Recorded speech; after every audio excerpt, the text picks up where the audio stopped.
and gentlemen. They have won the Big 12 two straight years. 65-59 final tonight over Kansas. Wichita State going for the win. No good. That is it.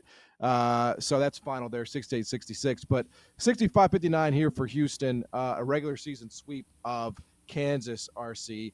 Already in hand for Houston was the Big 12, but it really says something, right? When you sweep a brand that was so dominant. I know this isn't the typical Kansas that we're used to, but a regular season sweep is damn impressive for these Cougars. They're just not letting their foot off the gas. There is no sleepwalking through a game. I mean, they came out tonight. Both teams played well. Both teams played hard. I thought with LJ Cryer picking up his fourth foul, gave Kansas a little bit more momentum because Houston's offense got stagnant because he was carrying them in the first half offensively. So without him, they were struggling to score a little bit. But defensively, man, they get after it. They force turnovers. Um, I thought Kansas played them tough too. This game went down to Yeah. the end, and um, I've learned nothing about either team. I'm still high on Houston. I think they're one of those teams that have a chance to make it to San Antonio. I don't feel that way necessarily with Kansas. I don't know if Kansas feels that way about Kansas, but they're still Yep. going to get in the tournaments. They're still going to be a tough ass out. They're going to compete. They're going to play hard. Um, I'll be more interested in what Kansas looks like next year. Be more my thought. I know I hate to look past it this year, but I just don't. Kansas, because it's Kansas, it's a blue blood. It's a championship or bust. Um, it feels like it's more of a disappointment because this team was preseason number one in the country, right? And they've struggled to live up to that for a ton of different reasons and everything else. And just feels like the season's just weighed on these guys all year long. With Bill Self having a issue a statement the other day. Yep. Um, it's just at times the expectations or the failure to live up those expectations seems to overwhelm you. And this team has struggled this year with it. They didn't hit the portal. Like, I mean, they didn't. Their portal guys didn't crush it the way so many other programs guys have struggled with fit. So I'd be curious to see what this offseason looks like for the Jayhawks because of the turnover of their roster. With Hunter Dickinson Mm-hmm. moving on, this roster is going to look so much different next year. And I know, like I said, I keep talking about next year because I just think they're going to get in the tournament, but this team just seems like the weight of the expectations of being number one has just been too much, and they failed to live up to it, and I think they've struggled with it all year long. They were a 9.5 point underdog, Kansas, which was the largest point spread as an underdog since March 2000 for them.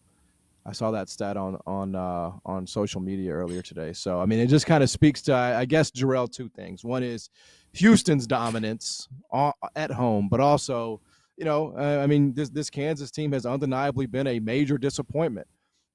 But I guess I would just ask you this piece of it.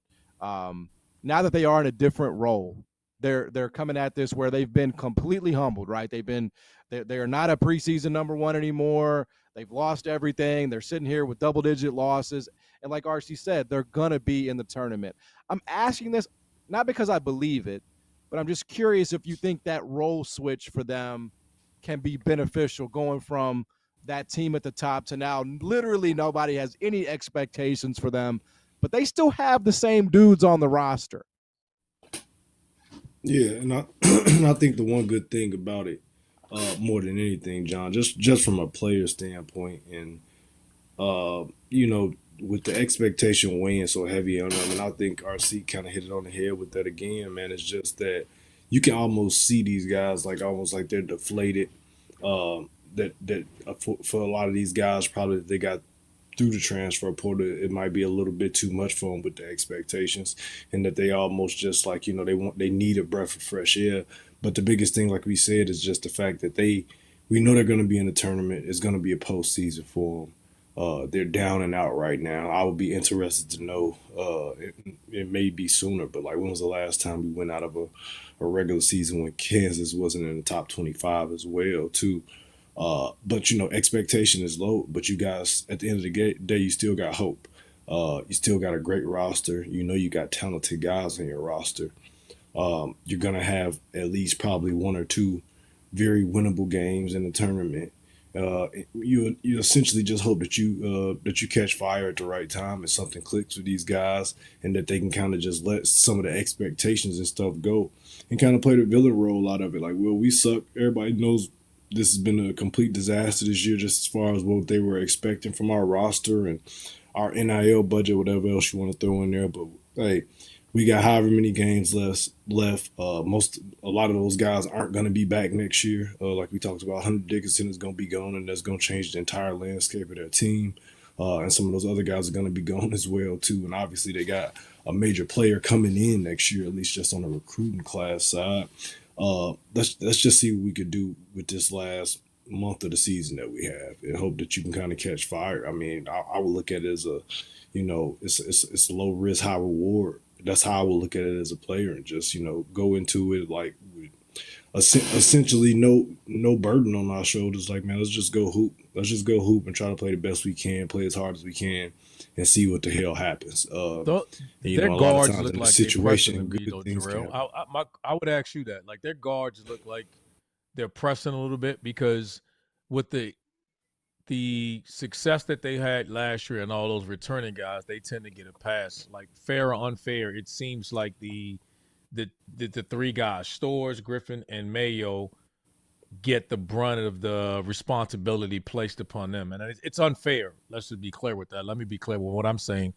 But it just feels like everybody's dumping. All right, this season hasn't been that good, and they're dumping it on those guys because they feel like everyone else was a part of the Kansas success, and they are expecting those three guys to come in and fill the voids and be consistent shooting the basketball, doing all those things. And when they've struggled, man, it's just their inconsistencies being there in Kansas. Everything was highlighted. It just snowpiled on those guys, man. And tonight, Griffin started, didn't score.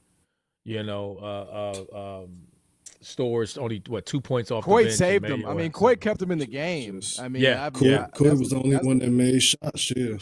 Yeah, he was the only one that made shots. But I mean, but RC, I think you hit it on the head, and that is unfair, especially when there's guys who are coming in and they haven't worn a jersey. In my opinion, like, right, just they struggle with the adjustment. Those guys, yeah, like, they're trying to figure out to a certain aspect of where do I fit in, because the offense is essentially centered around Hunter Dickinson. So we trying to play inside out first.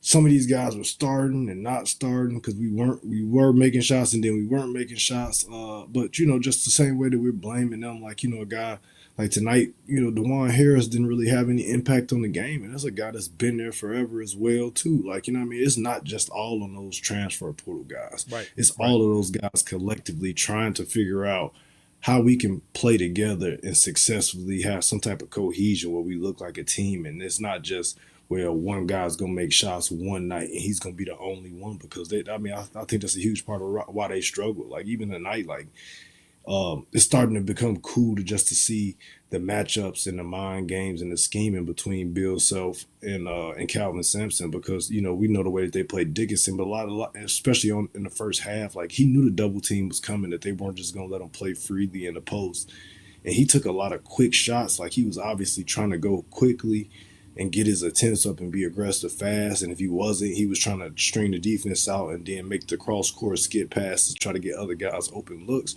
But that's not just an easy way to play for guys who are rhythm players. And a lot of those guys, especially a guy like AJ Store, like, coming from where he was at last year, he's not a guy where it's just like, all right, man, stand in the corner, and when we toss it to you and you open, we expect you to knock it down at a 40% clip. He was never a shooter to me. He was always more of a scorer, you know what I mean? Like, and he had the ball in his hands in these other situations and other teams that he played on. So I don't think it's completely fair. But again, we talk about this all the time too, guys. It's about fit, not just names and guys. I know this guy can play, but how these guys going to kind of mesh together? And, they took a swing this year and missed at the end of the day. Yeah. And they'll have a lot more at bats. So that's the beauty of it, right? It's Kansas basketball. Like, they're going to get to the plate. You know what I mean? So life will go on. RC,